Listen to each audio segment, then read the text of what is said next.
You know, Mom, he said, wiping sweat from his forehead. Why pay a builder when we've got you doing all this for free? He grinned like it was a joke, but it wasn't. Not really. I didn't laugh. The brush in my hand hovered midair. I'd been repainting the fence since morning, leaning on my left knee, back aching from the effort. It was over 90 degrees out, and I hadn't sat down in hours. But apparently, the sight of his 80-year-old mother bent over wood slats in the heat was something amusing to my only child. Scott, I said quietly, either help me or go back to your air conditioning. He chuckled and raised his hands in surrender. Okay, don't bite my head off. Then, after a pause, added, but seriously, we need to talk about the porch. It's rotting through, and I've got a friend who could tear it down. Or, he gestured toward me, smirking, you could keep going. You've got the touch. He said that like it was a compliment, like I hadn't just spent 3 hours scraping paint with arthritis in my wrists. I stood up slowly, testing my knees. They creaked in protest. What are you talking about now? The porch, he repeated, and maybe the roof. And we should replace the siding while we're at it. The place needs a full refresh, Mom. You know it does. I looked at him. His t-shirt was spotless, not a drop of paint, not a trace of dirt on his soft hands. We? Scott waved his phone toward the house. It's your home, but it reflects on the family. You don't want it to look run down. Think of resale value down the road. That last part caught me. Resale value? What resale? I wasn't selling this house. This was my home. The house I'd moved into with Walter when I was 24. The one where Scott had taken his first steps, where I'd planted peonies in the front yard every spring. The idea of resale hadn't crossed my mind once in 56 years. I don't need a new roof, I said. He leaned on the gate, still smiling. You will, eventually. And it's easier to do it now before it starts leaking. I'm just thinking ahead. He'd always been good at that, thinking ahead, especially when it came to other people's money or labor. I can call a few people, he went on, get some estimates. But honestly, with what you've already done on the fence, I bet you could handle most of it. We'd just pay for materials. I wiped sweat from my temple and looked away. A wind picked up just then, carrying the smell of the neighbor's barbecue, the smell of someone else's ease. When you say we, I asked, who exactly do you mean? Me and Britt, of course. He said it like it was obvious. We're just trying to help. I nodded slowly. Help. He didn't catch the tone. Tell you what. Let me run the numbers and I'll stop by later with a plan. Britt wants to swing by anyway and talk about paint colors. Paint colors? For the exterior. It's time for a real update, Mom. You've done the hard part. Just a few more projects, and this place'll look like something out of a magazine. He left soon after, promising to text me ideas. As he drove off in that shiny black SUV of his, the one I helped make the down payment for, I stood in my yard, holding the paintbrush like it was something foreign. The wood was still only half painted. My legs were trembling. When I finally sat on the porch steps, they groaned beneath me. Just like my knees. Just like every part of me that had been useful for too long and appreciated for too little. He'd said it again like it was nothing. Why pay a builder when Mom's free labor? The plan arrived that evening in the form of a bulleted list sent by text. Week 1, porch demolition. Week 2, new boards. Week 3, siding touch-up. Week 4, roof inspection. Scott even added a little thumbs-up emoji at the end, like he was sending out a weekend potluck invite instead of assigning unpaid labor to his elderly mother. Brittany called not long after. "Just wanted to check if you had the paint samples, Virginia. I left them by the back door." I hadn't seen them. "Well," she continued, "we thought a light gray would really modernize the look. Plus, it'll tie in with the aesthetic of the new neighborhood." I nearly asked what new neighborhood she was talking about, but held my tongue. Brittany had a way of saying too much and nothing at all, and I wasn't in the mood for word games. "I haven't agreed to anything," I said instead. "Oh." She paused. "Scott said you were already on board." "Of course he did." "Well," I repeated, "I haven't." Another pause, this one sharper. Then her voice turned sugary. "It's just, you've already done so much. And I know Scott really appreciates it. He said you even fixed the fence in that heat wave. You're amazing, honestly." Amazing, right. By the end of the call, I still hadn't agreed to anything. But the next morning, 2 bags of cement and a bundle of wood planks appeared in my driveway. No note, no explanation, just dropped there like groceries. I didn't even hear the delivery. I called Scott. No answer. By noon, I'd started the porch demolition. Don't ask me why. Maybe it was the sight of that sagging step I'd been meaning to replace for years. Maybe it was stubborn pride. Maybe it was the fact that if I didn't do it, I knew no one else would. Not him, not her. I pulled out my old crowbar from the shed, bent over in the sun, one board at a time, the sound of nails groaning loose, wood splitting like dry bone. By evening, I'd filled 2 wheelbarrows with debris. No one came by to help. That became the rhythm.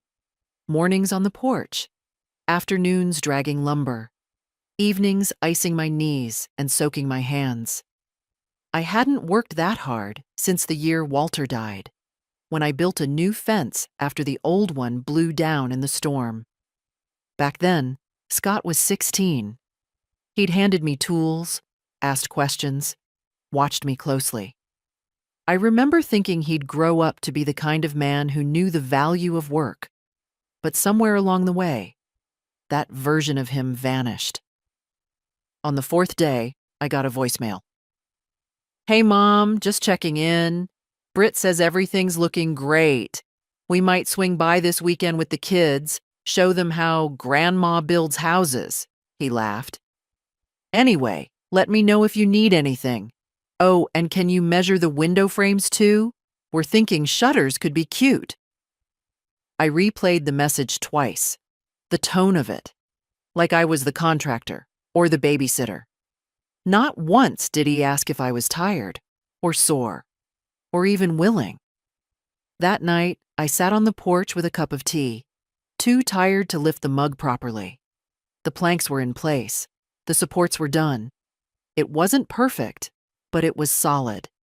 Better than it had been in years. And I'd done it alone. A soft breeze stirred the hem of my nightdress. The wind chimes clinked above. The stars were just coming out, and I could feel the ache in every joint. It wasn't just the labor, it was the loneliness in it. Walter would have been proud, I thought. But he would have also told me to sit down and let someone else carry the weight for once. I hadn't done that in decades. I went inside and sat at the kitchen table, still dusty from the day's work. Pulled out a folder from the drawer, the one with the bills, old letters, property papers. Somewhere in there was the deed, and tucked in the back, still folded like a grocery list, was the power of attorney form Scott had brought me a year ago. "Just in case something happens," he'd said. I hadn't looked at it since. Now, under the kitchen light, I unfolded it and read every word, and felt something in my chest start to tighten. The paper trembled in my hand, but not from weakness. I read it 3 times to be sure, running my finger along the lines as if tracing the shape of betrayal. I had signed it. That much was clear. Scott had left a sticky note on the front when he first gave it to me. For emergencies only. Love you. With a little heart drawn next to his name, like I was still the mother who packed his lunch and not the woman funding his ambition by accident. Power of attorney. Full financial authority in case of incapacitation. I remembered the day he brought it. I was tired after a dental appointment, still numb from the Novocaine, my cheeks swollen. Just something to have on file, he'd said. Standard stuff. And I'd signed it. I sat at the table for a long time, staring at the document. Outside, the wind picked up, and something knocked against the side of the house. A loose shutter, maybe, or a message I didn't want to hear. What else had I signed? I got up, went to the metal box in the hall closet. The one Walter had called our home vault. In it were all the papers that mattered. The deed, the will, insurance, tax records, the checkbook I hadn't used in over a year because Brittany had set up everything online for me. And there it was, a copy of a new mortgage agreement, dated 3 months ago. My name was on it. I wasn't selling the house, but someone was leveraging it. I sat back down, documents spread around me like fallen leaves. The kitchen was dark now, except for the overhead light buzzing faintly above. The house creaked with the tired sighs of age, but it was still my house. I had raised a son in it, buried a husband, scrubbed every corner and painted every wall. The thought of it being treated like an asset, a property to squeeze dry, made something ancient and furious rise in me. I didn't sleep that night. Just watched the shadows shift across the living room walls, listened to the quiet hum of appliances and the loud echo of thoughts. By morning, I had made a list. Things I'd paid for in the last 10 years. Scott's first condo, down payment, $20,000. Brittany's graduate program, a career investment. The SUV, it's for the kids' safety. Summer camps, school fees, kitchen remodel, medical bills after Scott lost his job for 3 months. Anniversary trip to the Keys. Mom, it's just a little help. We'll pay you back. They never did. I remembered Walter once saying, kindness without limits becomes currency. I hadn't understood him then. I thought love was shown through giving, but I saw now. I had handed them tools, and they'd built a life where I was the foundation, but not the welcome guest. Late that afternoon, Brittany showed up unannounced, holding a color swatch in one hand and a caramel iced latte in the other. Hi, Virginia. Thought I'd stop by and see the progress. Wow, the porch looks amazing. Scott said you even did the railing? I nodded. My hands were still swollen. My back still throbbed. We're thinking of doing charcoal gray for the shutters, she said, not waiting for input. Something sleek, clean lines, really give it curb appeal. Curb appeal for what? I asked. She blinked. Well, you know, just keeping things fresh. No one's selling, I said flatly. Her smile faltered. Of course not. No, of course not. Just future-proofing. She prattled on for 10 more minutes about real estate trends, her cousin's renovation, how paint finishes affected resale. I heard the words, but not the meaning. I watched her like I was seeing her for the first time. A polite, efficient woman, always composed, always flattering, but with eyes that flicked around the room like she was counting items in it. When she finally left, latte barely touched, she called over her shoulder. Scott's coming by tomorrow to talk through the roof plans. He says you'll love what he's come up with. I stood on the porch alone, watching her drive away. And I knew. Whatever he was planning, I wasn't part of it. Not as a person, just as the one holding the deed. Scott arrived the next morning with blueprints. Not architectural ones. Nothing that formal. Just a sketch pad, curled at the edges, with lines drawn in pencil and a few boxes labeled New Roofline and Extended Deck. He spread it across my kitchen table like we were equals in some collaborative project. Not a son explaining to his 80-year-old mother how her house, her only security, would soon be transformed. For resale value, he said again, tapping the page with a chewed-up pen.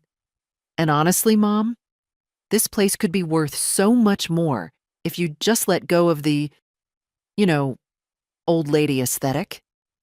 He said it with a smile. A rehearsed, cheerful sort of smile that he probably used on clients. I didn't smile back. I don't need a deck, I said. Sure you do, he said. Think about it. We extend it. Put in some outdoor seating, maybe even a little pergola. It adds charm. He said we, the same way a dentist says, we're just going to numb you up a little right before jabbing the needle. I folded my hands on the table. And what exactly do you plan to do with all this charm? He hesitated. Just thinking long term, that's all. That's funny, I said. Because long term, I'm the one who'll be living here, not you. Scott leaned back in his chair. You're being combative, Mom. I'm just trying to help. There it was again. That word. Help. The same word Brittany had used, the same word that got attached to every unsolicited suggestion, every plan I hadn't asked for. Help didn't come with strings. This did. You forged my name, I said quietly, sliding the copy of the mortgage across the table. His face changed. I didn't forge anything, he said quickly, voice tightening. You signed it. I didn't know what I was signing. You didn't ask. I trusted you. He looked away then, like he was suddenly interested in the blinds. The silence stretched. I needed collateral, he finally said. We're in a tight spot. I let out a breath. So you used the only thing I own, without telling me. It's still in your name, he said. Legally. Is that supposed to comfort me? His jaw tightened. You're overreacting. No, I said, standing. I'm finally reacting. There's a difference. I walked to the sink, needing the distance, the cold touch of the faucet handle, the grounding sound of water. Behind me, his chair scraped against the floor. You know what your problem is? He said. You don't understand how much pressure we're under. 2 kids, 2 jobs, the mortgage. My house's mortgage, I corrected. He waved that off. We're just trying to keep things afloat. And I've been the life raft, I said, turning to face him. For how many years, Scott? 15? 20? Every time you needed a boost, I gave it. Every time you wanted something you couldn't afford, I made it happen. And you didn't even have the decency to ask this time. You just assumed I'd go along. He had no answer. I stepped closer. My hands were still damp, the towel cold against my fingers. You look at me and see someone who can't say no, someone old who's lucky to be included. But I've had more spine in me than you've ever bothered to notice. Scott looked stunned, as if the words hit a place he didn't know existed. I kept going. You think because I have gray hair and live alone that I'm helpless. But I built a life here, son. I didn't coast into it. I scrubbed floors and patched walls and worked overtime shifts to keep this house and to raise you while your father was dying. He shifted, uncomfortable. You don't get to come in here with your blueprints and your charm and your lies and treat me like a stepping stone. I am not your project. Scott picked up the papers, folded them too quickly. I should go, he muttered. You should, I said, and take those with you. He stopped in the doorway, one hand on the knob. You know, he said, turning halfway, you always act like the martyr, like you're the only one who's ever struggled. No, I said. I just learned not to pass my struggles on to other people. He left. The door clicked shut behind him like the punctuation on a sentence I'd waited years to finish. The next morning, I found a flyer tucked under my doormat. Bold font, glossy paper, some smiling woman in a blazer. Sell your home as is, fast closings, fair offers. I almost laughed. Almost. I knew where it came from. I knew who had sent it. Scott didn't even try to be subtle anymore. I poured myself a cup of tea and stood by the window, watching a squirrel dart along the fence I'd painted last week. The air smelled like cut grass and dry wood.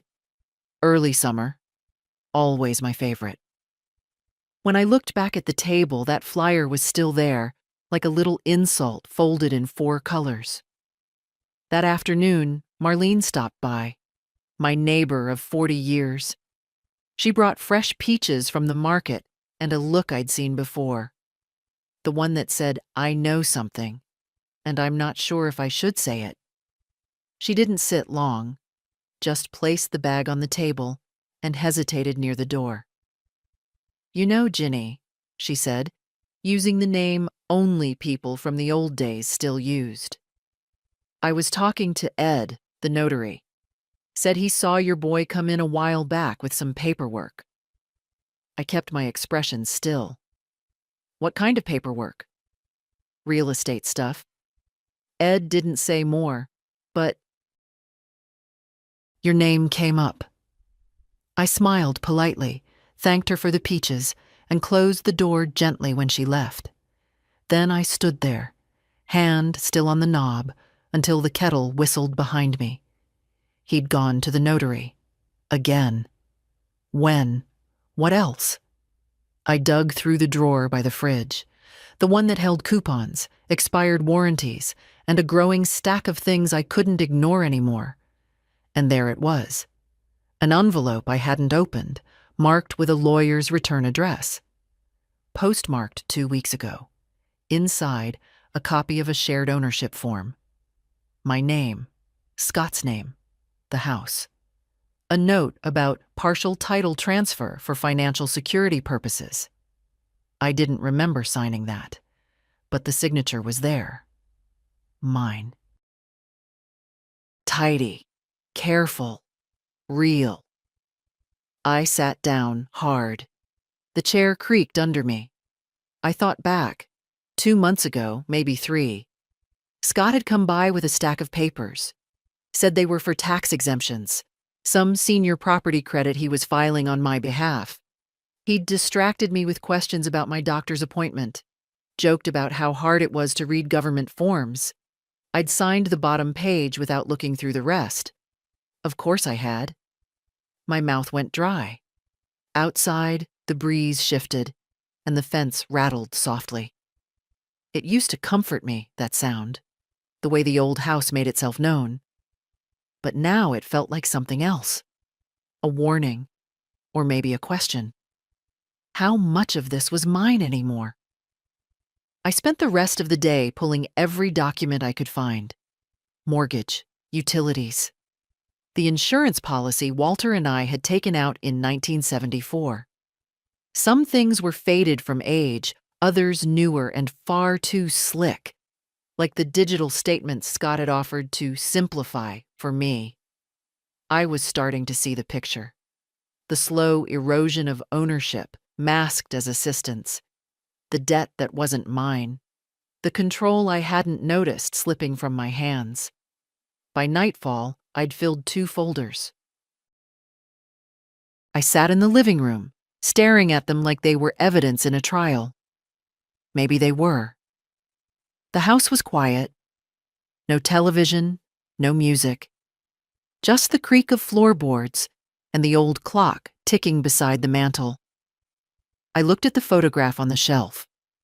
Walter in his flannel, me in a denim jacket, Scott between us, maybe 7 years old, grinning like the world belonged to him. And maybe it had. But it didn't now. I stood up, my knees stiff but steady, and carried the folders to the hall closet, slid them into the tote bag I used for errands, laid out tomorrow's clothes, a neat blouse, ironed slacks, flat shoes. Then I wrote one note on a clean sheet of paper. Appointment, 10 a.m., Davis and Frayne Legal. Bring all documents. I left it on the kitchen table, under the peaches. In the morning, I would take back what was mine. The law office of Davis and Frayne hadn't changed in the 30 years since Walter and I first stepped through its doors to draft our wills. Same green carpet, same over-polished wood paneling, same dusty fern in the corner that looked just barely alive. The receptionist was new, of course, a young girl with bright nails and too much lip gloss, but she greeted me kindly and offered me water I didn't take. "Mr. Frayne will be with you shortly, Mrs. Price." I nodded and sat on the same worn leather sofa I'd waited on with Walter decades ago. Back then, we were finalizing guardianship papers in case something ever happened to us. Just in case. We never expected anything would. But Walter was gone by 59, and the world never gave me the time to catch up. A door creaked open. Virginia. Harold Frayne still had that slow, heavy voice I remembered, the kind that made you feel like every word mattered. He looked older now, of course. White hair, thick glasses. But his presence hadn't changed. He offered his hand, warm and steady. I followed him into his office, past shelves crammed with legal books no one had opened since the Bush administration. "What brings you in today?" he asked as he sat behind the big oak desk. I opened the tote bag and laid the folders on the desk, one by one. I didn't speak until they were all there, neatly stacked between us like bricks in a wall. "I think my son is trying to take my house," I said. Harold didn't flinch. He only nodded, reached for his reading glasses, and opened the first folder. I told him everything. Not the emotional parts, not how tired I was, not how hurt, just the facts. The signatures I didn't remember giving, the mortgage I never wanted, the sudden appearance of realtors' flyers and discussions about curb appeal. His pen moved slowly across the notepad as I spoke. When I finished, he looked up. "You're not the first parent I've seen walk through that door, Virginia, but you might be the calmest." I've had time to think. "And you still want to move forward?" "I do." "All right." He began to list steps. First, we revoke the power of attorney. Then we dispute the partial title transfer. There's room to argue undue influence, especially given your age and lack of clear consent. I'll need to see any correspondence you've had with Scott. Texts. Emails. "I printed them," I said, handing over a slim envelope. He nodded approvingly. "Next," he continued, "we'll put a protective clause on the property, essentially a legal freeze, so it can't be sold or leveraged without your explicit, notarized permission. We can draft a new will, if you'd like." I hesitated, then nodded. "Yes, I want to change everything." "Do you have someone in mind for executor?" I thought of Marlene, steady and sharp even at 77, who'd never once asked me for anything but had shown up with peaches and quiet concern. "My neighbor, Marlene Crosby." "Perfect," Harold said, already writing. Now, the trust. He explained how we could place the house and my savings into a living trust with terms that protected it from external manipulation, especially from family members who'd shown poor judgment. You'll retain control while you're living. Afterward, it goes to the beneficiaries you name. Not Scott, I said.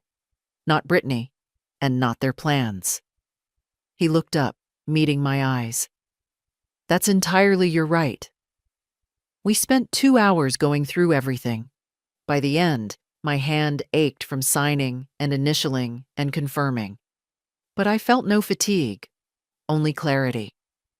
As I stood to leave, Harold placed his hand gently on my arm. You're doing the right thing, Virginia, even if it doesn't feel like it now. It feels fine, I said. It finally feels fine. Outside, the sun was high, the sidewalk warm under my shoes. I didn't walk to the bus stop. I walked 3 blocks to the bakery Walter used to love, the one with the little green awning and the sour cherry pie. I bought a slice and sat at the window, not because I needed a treat, but because I'd earned it.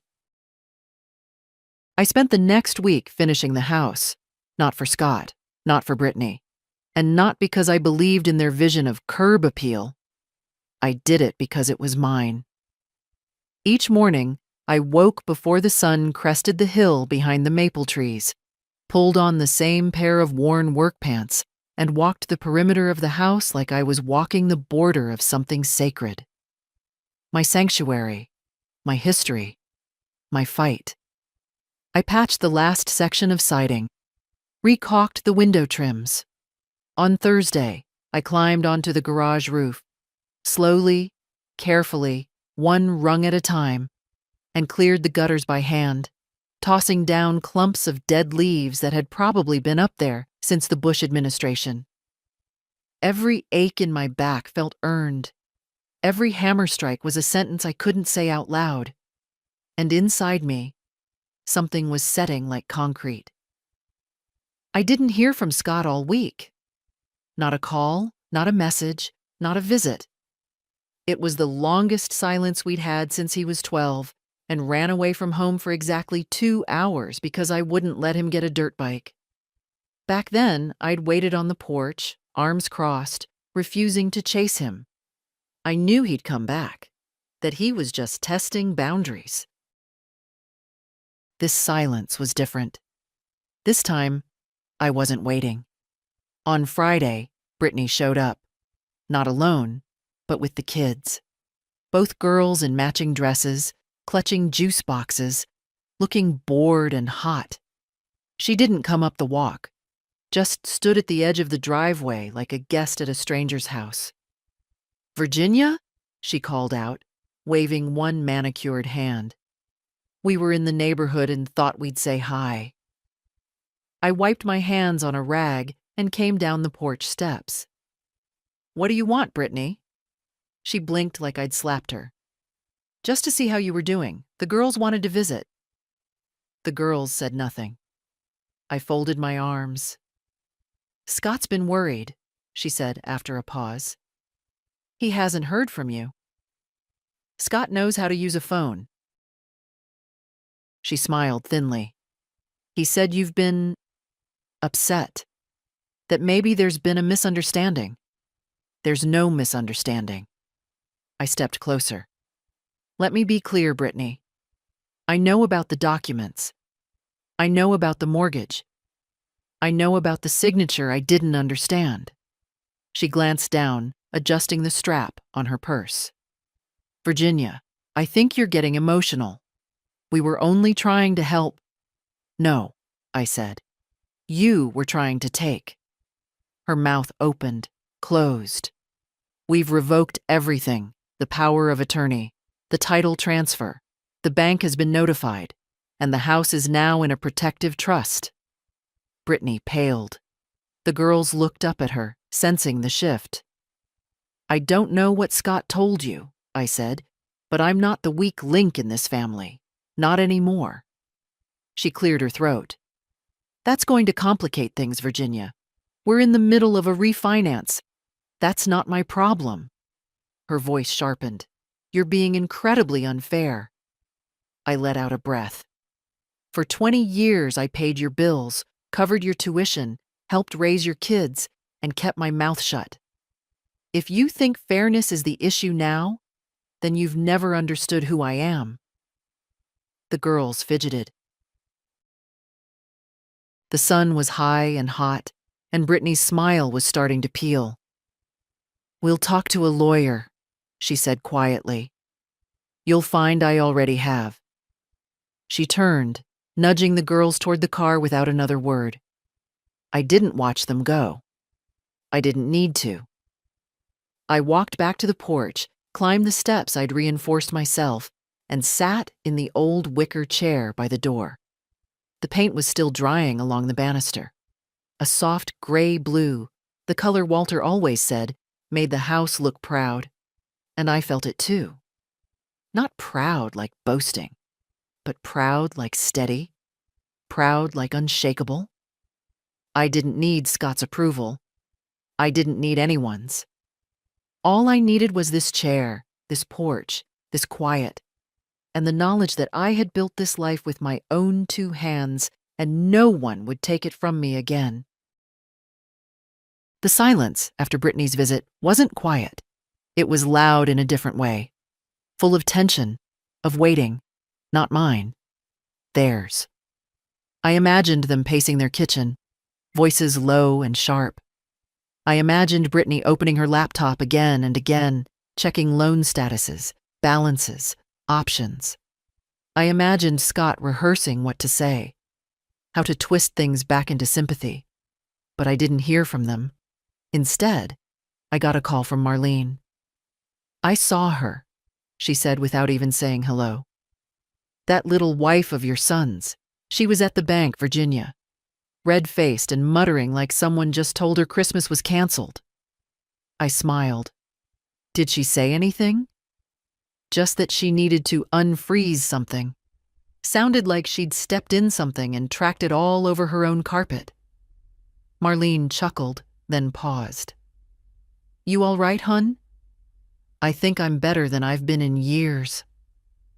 We talked a little while longer about the garden, the tomatoes, a new casserole recipe I pretended I'd try. When I hung up, I sat at the kitchen table, the sunlight falling across the paperwork still left out from my visit to Harold. There was a kind of stillness in me now I hadn't felt in a long time. I used to think stillness was loneliness. Turns out it's peace, once you clear enough of the noise. That afternoon, I baked, not out of habit or obligation, but because I wanted something warm in the house that wasn't coming from tension or heat. The cinnamon filled the air, and by evening, I had 2 apple crisps cooling on the counter. The smell made the whole house feel like memory, but a good one, not the kind that hurts. The knock at the door came just after 6. Not a ring, not a shout from the sidewalk. A knock, quiet, measured. I knew before I opened it. Scott. He stood with both hands in his pockets like a boy again. No papers, no laptop, just him. "Hi, Mom." I nodded and stepped aside. He didn't expect the invitation, I could tell, but he came in anyway, slow and cautious, like someone approaching a sleeping dog. The kitchen was warm. The apple crisps sat uncovered, steaming gently. "Smells good," he said. I didn't answer. "Just poured tea for one." He cleared his throat. "So, I heard about the lawyer." "I'm sure you did." He took a breath. "Brit's upset. I imagine she is. And I guess I am too." I turned to face him. "Because you lost control? Or because you realized you had it in the first place?" That made him blink. Then he looked down at his hands. "I don't know what to say." "Then don't say anything." We stood in silence. Then he said it.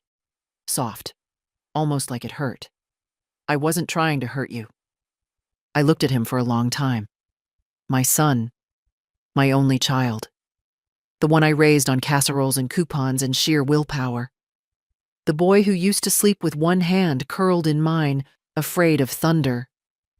"You didn't care if you did," I said. "That's worse. His shoulders dropped. He looked older than he had last time. Tired. Edges worn down by guilt or stress or consequence. I didn't know, and I didn't ask. "I miss Dad," he said suddenly. "I keep thinking about him lately." "So do I." "I think he'd be mad at me." I sat down. "No," I said. "He'd be disappointed." "That's worse, too." Scott stayed standing, his hand on the back of a chair he didn't pull out. "I didn't know it had gotten this far. I thought we were just borrowing time." "No," I said. "You were stealing it from someone who had very little left." He winced, but he didn't argue. "I'm sorry," he said again, quieter this time. "Not just for the money, for the way I've treated you." I didn't answer. After a while, he left. Didn't ask for a slice of pie. Didn't hug me. Just walked out, slower than he came in, and I let him go. The house was quiet again. Not the aching, hollow quiet it used to be. The kind that reminded me of all the footsteps I no longer heard. The laughter that had thinned out over the years like old paint. No, this quiet was something different. It was earned. I sat on the porch, wrapped in my light cardigan, watching the breeze move through the trees. The wood beneath me was solid, new, straight, properly sealed. I had done that. My hands, my money, my time. Not for someone else's promise of gratitude. For me. The papers were all signed now. The trust filed. The power of attorney revoked. The title secured under my terms.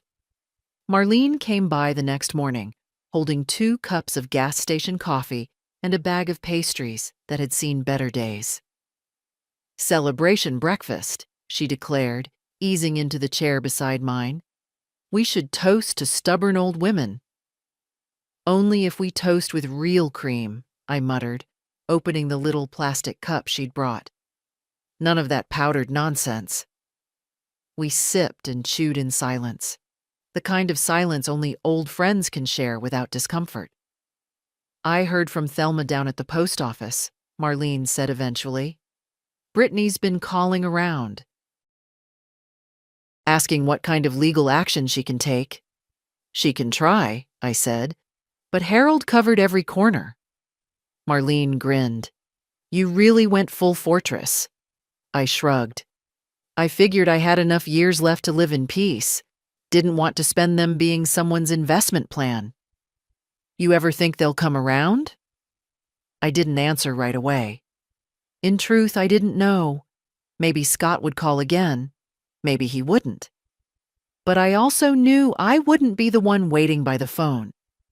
That version of me, the mother who excused, who rationalized, who said yes out of love and let herself be used in return, she'd finally laid herself to rest.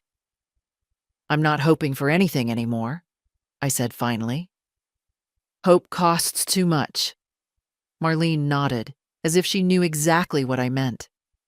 And maybe she did. She'd lived her own kind of life. Everyone does. But some of us have paid more than others to stay standing. After she left, I watered the porch plants, refilled the bird feeder, swept the walk. All the little rituals that once felt like obligations now settled into my bones like something closer to joy. In the evening, I received a letter. Not a bill, not junk, not some glossy flyer with promises of fair cash offers. A real letter, in careful handwriting. "Grandma, I don't know what's happening exactly, but I know something's gone wrong. Dad won't talk about it, and Mom just says you're being difficult." I don't believe her. You've always been there for everyone. Always. If it's okay, can I come by next week after school? Just me. I miss you. Love, Avery. I held the letter in both hands, reading it twice. My oldest granddaughter, 13, maybe 14 now. The one who used to sit on this very porch and eat popsicles while telling me stories about middle school drama and soccer games. I smiled for the first time that day. A real one. One that came not from victory, but from something softer. She remembered. She still saw me. That would be enough. I folded the letter and placed it in the drawer by the door. And as the sky darkened into that soft purple of early summer evenings, I sat on the porch, listening to the cicadas and thinking not about what I'd lost, but about what I'd kept and what I'd finally taken back. Harold called me 2 days later, his voice warm but precise, like always. "Everything's filed, Virginia. The trust is finalized. You're protected 6 ways from Sunday." I thanked him, though the word didn't feel big enough. What he'd helped me reclaim wasn't just legal. It was personal. Like getting my name back after years of being called just Mom, Grandma. "Can you help with this?" After we hung up, I sat at the kitchen table, the light slanting across the wood in that familiar afternoon way. Same view, same chair, same house. But I wasn't the same. I made myself a sandwich, real bread, none of that gluten-free nonsense Brittany once pushed on me, and ate it slowly, deliberately, without my phone or the TV. Just me and the sound of a clock ticking above the sink. I hadn't felt that present in years. Later that afternoon, I walked down to the local hardware store. The clerk, a young man named Jonah, smiled when he saw me. "Back again?" he said. "You're our best customer this month." "Good houses don't maintain themselves," I replied. He rang up my order, just a few light bulbs, some weather stripping, a fresh pair of work gloves, and I handed over my card. My card. Not the one Scott set up for family expenses. That one had been closed last week. This one was mine, tied to my own account. Just the way it should have always been. When I got home, the mailbox was overflowing. Flyers, bills, catalogs, and one envelope. Heavy, expensive paper, my name printed in a typeface far too serious. I knew before I opened it. It was from Scott's attorney. I didn't bother reading every word. The first paragraph was enough. Our clients, Mr. and Mrs. Scott Price, are expressing concern regarding recent changes to the ownership status of the property at 174 Long Hill Avenue. I snorted and tossed it on the table. They could express concern all they wanted. Concern wasn't a legal right. Still, just to be thorough, I called Harold again. He picked up on the second ring. "Let me guess," he said. "You've received mail." They're not subtle, are they? Most people aren't when they realize the golden goose has flown. Do I need to worry? No, he said firmly. The trust is airtight. Their claims got no legs. If they try to push it, they'll find themselves paying a lot of legal fees to get laughed out of court. Then let them try. That's the spirit. We hung up with a laugh, and I realized it had been a long time since I'd laughed without it being forced or short-lived. That night, I pulled out the old box of photos from the closet. I hadn't looked at them in years. Not because I didn't care, but because they hurt. Walter in the garden, grinning in that sun-wrinkled way. Scott, as a boy, muddy from soccer practice. Even Brittany, young and smiling, holding a baby on her hip like it was something precious. They were real once, all of them. I held a picture of Scott at age 10, missing teeth, scraped knees, holding up a Pinewood derby car he'd built with Walter. His eyes were so alive in that photo, unguarded, full of awe. I traced the edges of the picture, then set it aside gently. The boy I raised would have never done what the man had. But that boy was gone, and I had to stop mourning him. I lit a candle on the porch after dinner, not for anyone else, just for myself. One small flame to honor everything I'd reclaimed, not revenge, not triumph, clarity. Boundaries weren't cruel. They were sacred, and I had finally drawn mine. He didn't call first. He never did when he wanted something. The doorbell rang just after 9. Too late for a casual visit, too early for an emergency. I knew it would be Scott before I opened the door. He stood there in his dress shirt, sleeves rolled, hair mussed like he'd run his hands through it 100 times. No Brittany, no kids, just him. "We need to talk," he said. "Then talk." "Can I come in?" I stepped aside, but I didn't offer coffee. He sat at the kitchen table like it still belonged to him, like this was just another one of our weekly chats. I stayed standing. "I didn't know you were going to do all this," he said finally, gesturing vaguely, at the trust, the house, the legal wall he'd crashed into. "You didn't ask." His mouth twitched like he wanted to argue. Then he shook his head. "I know you're angry." "No," I said. "I was angry a month ago. Now I'm done. You shut us out. You tried to take what wasn't yours." "I was under pressure," he snapped, and there it was. The first crack. "You think life is easy right now? 2 kids, a mortgage, student loans still hanging over us? And that's my fault?" He looked away. "No, of course not. I just thought you'd understand." "I do understand," I said. "More than you think. I remember the late notices, the empty fridge, your father's medical bills. I've lived tight, but I didn't steal from anyone to survive it." He flinched. "I didn't sign away someone else's roof so I could sleep easier under mine," I added. "You signed the papers," he muttered. "You lied to me," I said calmly. "That's the difference." We sat in silence. He rubbed his temples like he had a headache. I didn't offer Tylenol. Finally, he looked up. "So what now? You just cut us off?" I raised an eyebrow. "What exactly did I cut off, Scott? Access? Control? My bank account? I'm your son. And I'm your mother, not your account manager, not your silent cosigner." His face tightened again. "Do you want me to beg? Is that what this is about? Humbling me?"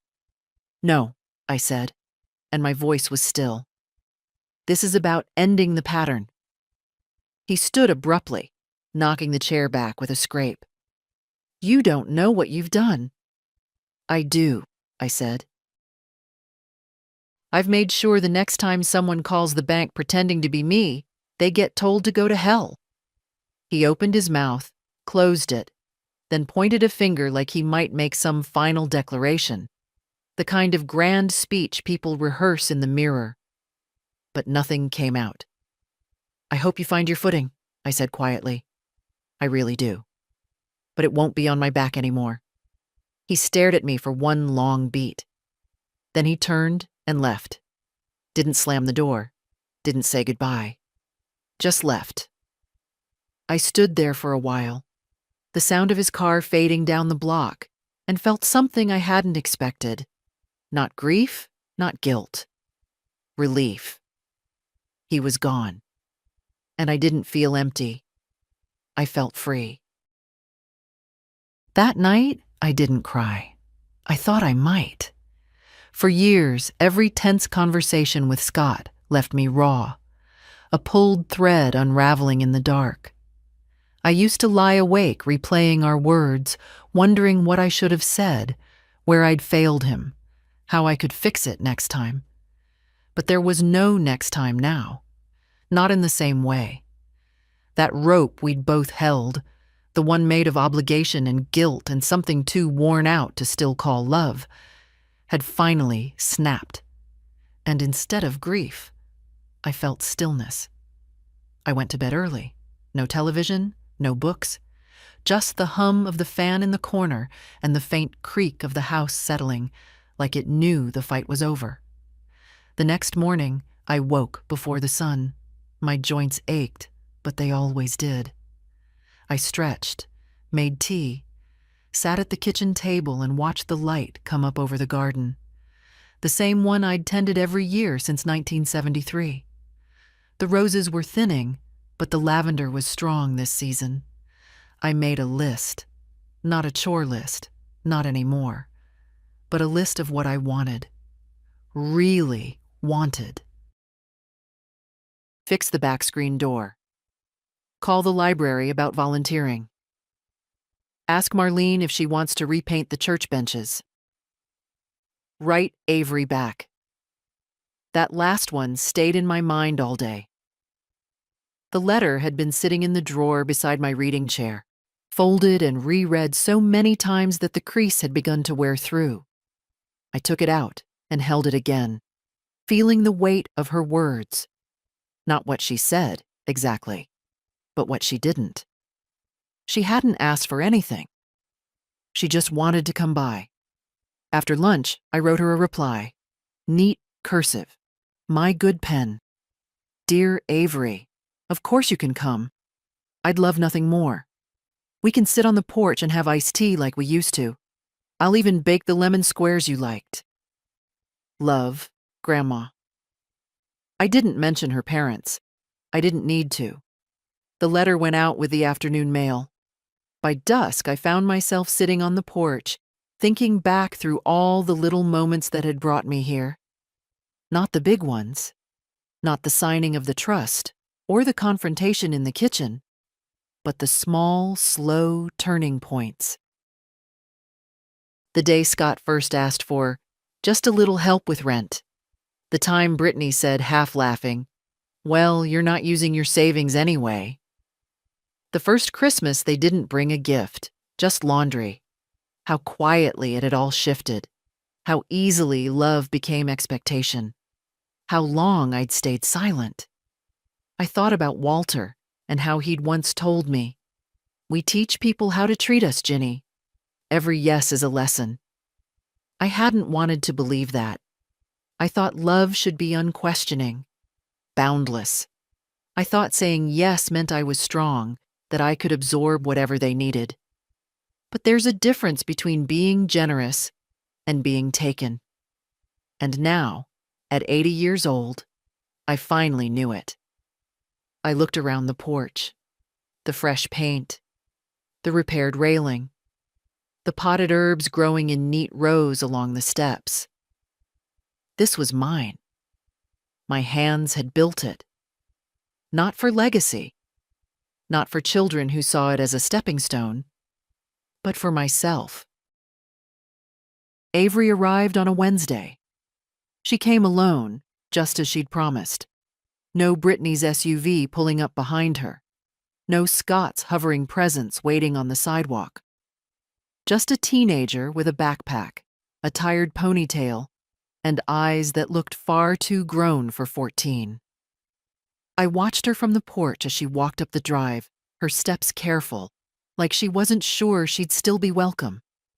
But I stood up, opened my arms, and she fell into them without a word.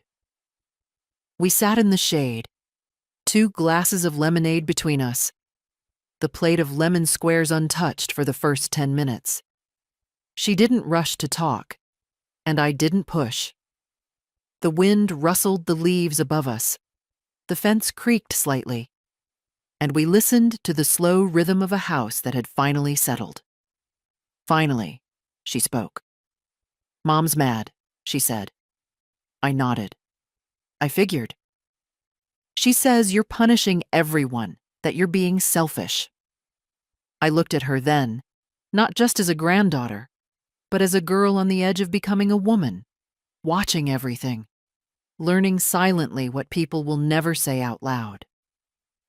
"Do you think I'm being selfish?" I asked.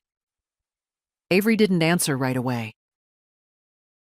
"I think," she said slowly, "I think you finally said no." I smiled. "I did. She always says how much you've helped, but only when you're not around. Like, it's a story she tells, not something she thanks you for." That sounds about right. Avery shifted in her seat, then pulled her legs up under her like she used to when she was smaller. "Dad's not the same lately," she said. "He yells more. At Mom. At us." I felt a pang, but I didn't show it. "I'm sorry to hear that." She looked down at her lemonade. "Sometimes I think, if you're not going to be around anymore, I should have said something sooner. I didn't want to lose you, too." I reached across the table and placed my hand gently over hers. "You didn't lose me, baby. I'm right here." She swallowed, nodded. "Good." We were quiet again. Then, out of nowhere, she said, "I think I want to be like you." That nearly broke me. "Stubborn?" I said, trying to keep it light. "No," she said. "Brave." I squeezed her hand. "Then promise me something." She sat straighter. "Don't confuse being quiet with being good," I said. "Don't let people call your boundaries attitude. And when someone tells you you owe them something just because they love you, run." Her eyes welled up, but she blinked fast and nodded. "I won't forget," she said. I believed her. That evening, we made grilled cheese and tomato soup, the way I used to when she was small and afraid of the dark. She slept in the guest room with the window cracked and the breeze fluttering the curtains. Before bed, she placed a note on the nightstand. "Thank you for showing me how to be strong." I sat on the edge of my bed later and held the note in my hand. It was a strange thing, to receive gratitude from someone who didn't take anything from me. Just my time, just my love, and who gave it back in full. In that moment, I didn't think about Scott. Not about what he'd done. Not about what he hadn't said. Not about whether we'd ever speak again. I thought about Avery. About what I could still pass on. Not in money, not in property, but in example. If nothing else, I had broken the cycle. And maybe that was the only legacy worth fighting for. Avery stayed through the weekend. She swept the porch without being asked. Helped me deadhead the garden, pulling weeds in silence like it was something sacred. Every night, we sat outside with tea or lemonade, and she asked questions that surprised me. About Walter. About what I was like at her age, about what it meant to stay in a place for 50 years. I answered everything. Not like a grandmother trying to teach, but like a woman who finally had someone willing to listen. On Sunday evening, she packed her bag. Her ride, a friend's mother, someone Brittany had apparently recruited since she was too upset to do the pickup herself, was due any minute. Avery didn't look nervous, just quiet. "I'll write again," she said, tightening the straps on her backpack. "You better," I said. She stepped into my arms once more, that long, silent hug that said everything we didn't need to put into words. When she was gone, I stood on the porch for a long time. Not lonely, not grieving, just aware, deeply, fully, of what mattered now. I walked inside, turned off the porch light, and locked the door behind me. That next week passed slowly, peacefully. I finished re-grouting the tile in the upstairs bath, rearranged the pantry. Marlene brought over a lemon tree in a pot that we placed by the back steps, and we joked about how long it would take to actually grow fruit. "I'm 81 next month," she said. "I like to think of it as a race between the tree and my patience." "You'll outlive the both of us," I told her, and she laughed so hard she nearly dropped the watering can. On Thursday, I got a letter from the bank. A standard confirmation, mortgage closed, new protections in place, the trust officially recorded with the county clerk. I filed it without ceremony. Then I sat down and started writing. Not a journal, not a letter, a statement, a kind of record, for myself, for anyone who came after. I wrote about the slow burn of being used, not all at once, but piece by piece. How easy it was to give when no one told you it would cost this much. How silence became habit, and how habit becomes a prison. I wrote about the day I realized I wasn't angry at Scott. Not really. I was angry at the version of myself that let things slide, that told herself he's just stressed. They're just trying. I can handle it. Because I had handled it for too long, and I had mistaken that for love. By the time I set the pen down, the sun had dipped low, casting long shadows across the kitchen floor. I made myself a cup of tea and watched the light move. I didn't know what the future would bring, whether Scott would reach out again, whether Brittany would ever say the words I once needed to hear. But I knew one thing more clearly than anything else. They could no longer take from me without my permission. And I wasn't giving it. It was a Tuesday when I finally moved the boxes from the attic. Not because I planned to leave, I wasn't going anywhere, but because I needed to see what I'd been holding on to all these years. Old clothes, college textbooks from when I thought I might go back for a degree, broken decorations, Walter's boots, and letters. So many letters. I opened one, yellowed at the crease, and found my own handwriting, shaky and firm all at once. Dear Walter, I'm sorry I snapped today. The faucet's leaking again, and I'm tired. You keep telling me to rest, but you forget how much of this house is held up by what I do when no one sees. I folded it back, gently. That had been the story of my life. What I did when no one saw. Until now.